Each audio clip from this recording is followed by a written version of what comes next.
Hello, BookTube. I'm here to talk about some comics with you. Now I'm sounding like some crappy wrestler. Anyway.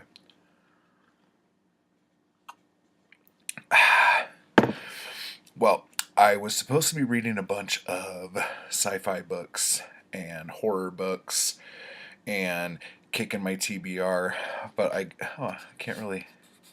Okay. Um, I ended up getting all of these comics uh, that are coming out. And the ones I really want to talk about, I'm technically not allowed to talk to you about. So that makes me a little upset. So I will talk to you about the two that came out yesterday, I guess they came out. So the first one's going to be the one that everyone's um, either knows about or is talking about. But it is The Dark Knight Master Race trade paperback by Frank Miller and Brian Azzarello, I think. Um, this I have mixed feelings about. Um, I'll show you some of those in a little bit. Um, the mixed feelings are um, it's awesome to have Frank Miller doing Batman. It is. The art in this, I wasn't a huge fan of, but it was okay. It wasn't like amazing, but it wasn't bad. Um, but the story itself was kind of all over the place to me. Like, um, it just seemed to like go like everywhere at once. There were some great moments. This is one of my favorite moments when let's see if you can see that good.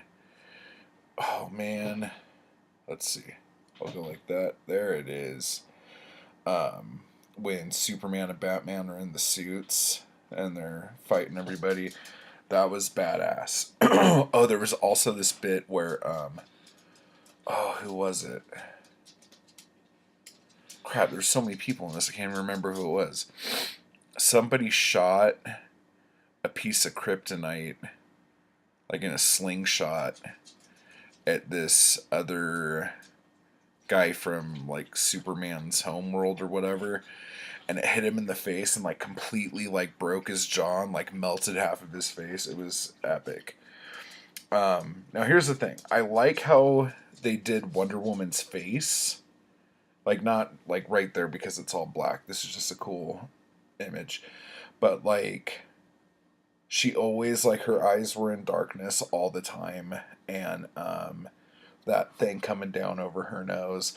But what the fuck is she wearing biker shorts for? Like, is she going, like, riding with some friends after, they stop evil for the day?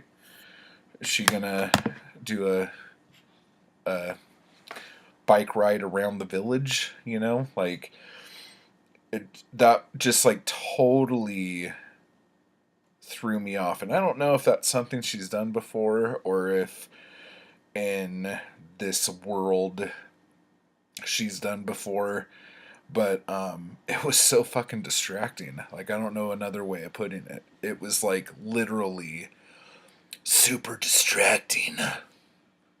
So yeah. um but I will say is that the only other picture I have from it? Jeez.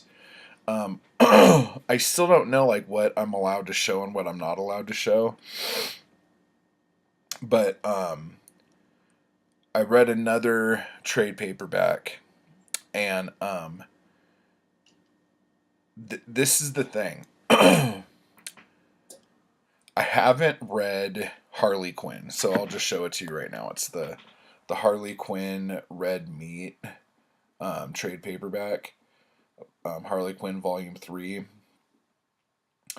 I haven't read Harley Quinn. I read one issue. I think I read it on like the New 52, like when it first fucking happened or whatever.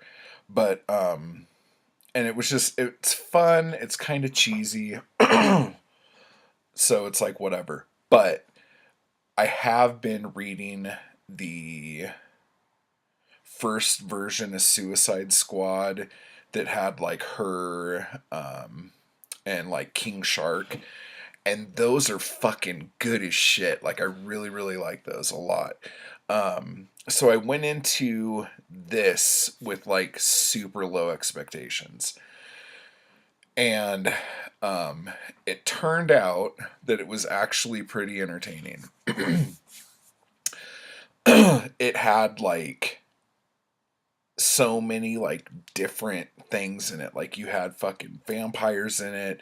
You had just other people coming after her. But one of the things that was the most awesome, I'll just kind of throw it at you like this.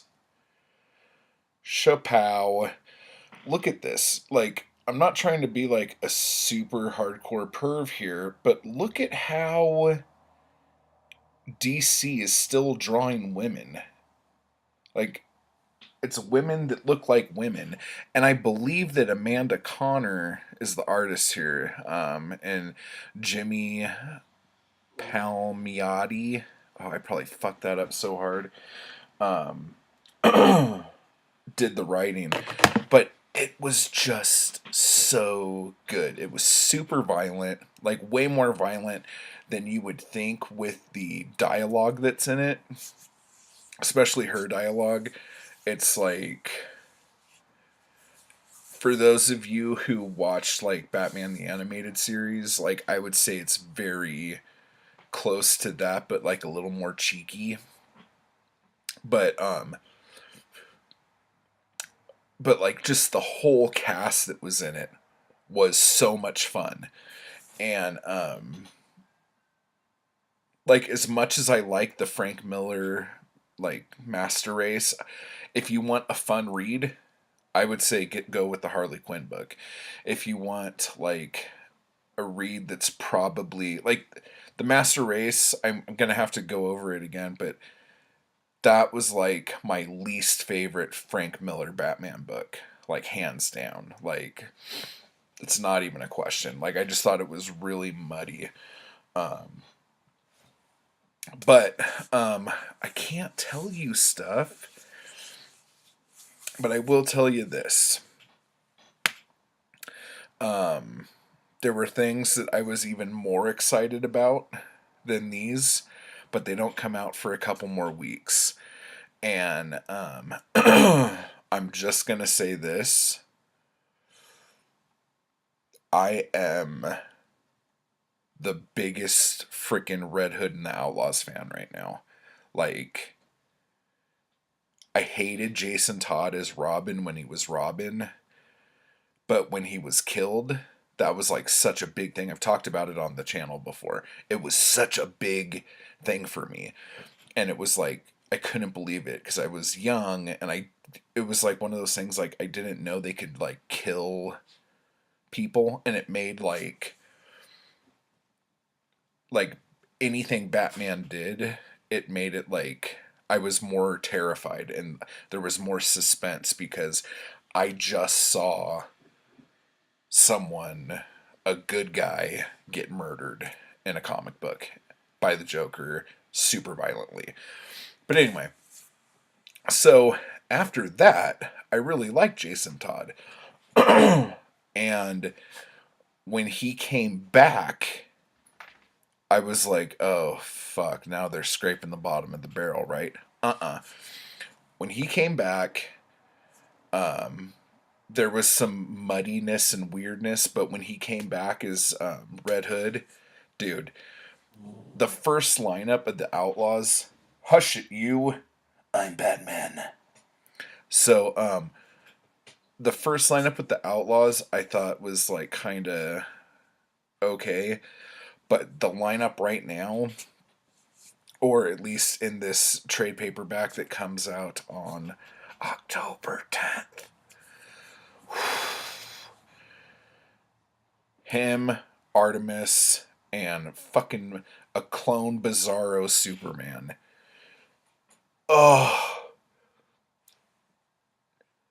I'll talk about it again when it comes out, but I'm telling you right now, that is like a must read book. Make sure you get it. It's super good. Um, and then I'll be talking about Detective Comics Volume 3, League of Shadows, that same day when I do Red Hood. And I'll go ahead and do. I also read John Carter, The End by Brian Wood and Alex Cox, and I'll tell you about that one too. And then I have Batwoman Volume 1, Many Arms of Death, and I'm going to be going over the Injustice books and what else was it? Super Sons. There was another one. I think there's a Justice League one. But it's just like, for those of you who know how I've been feeling about Marvel lately, because, like, again, Spider-Man was my first, like, hero. I was like, oh my gosh, Spider-Man's the greatest thing ever. Um, and then I got drawn to Batman, and then I got pulled back to Spider-Man. And when I get, like, really loyal to something, I stay very loyal until my loyalty is no longer required. And then I will gladly give my loyalty to someone else. Which doesn't sound very loyal. But no, seriously. Um, and I think what it was, because there were a lot of Spider books, there were kind of a few Batman books, but it seemed like there was more Spider-Man books. But there was always like every time I would like veer away from Spider-Man and start reading Batman, like something fucking tragic would happen, like Gwen Stacy would die, or the Green Goblin would die, or like the whole thing when Venom started, like some fucking event or some new Spider-Man book, like when they started doing Web of Spider-Man and all that other shit. But anyway, so but once Death in the Family happened, like I was pretty much like stuck. I was like, oh my god.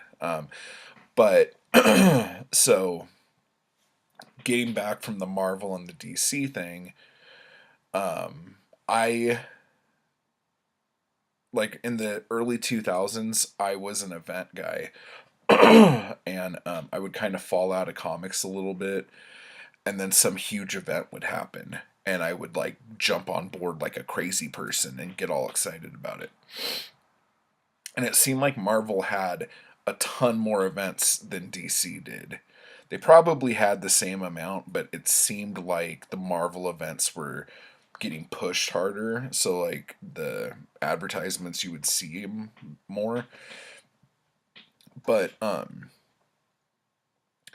just the way Marvel's been lately, I've been very turned off by the writing, the artwork, the depictions, everything. So when I saw the Harley Quinn book, I like couldn't believe it. I felt like I was in a fucking time machine and went back like 10 years or something. It was like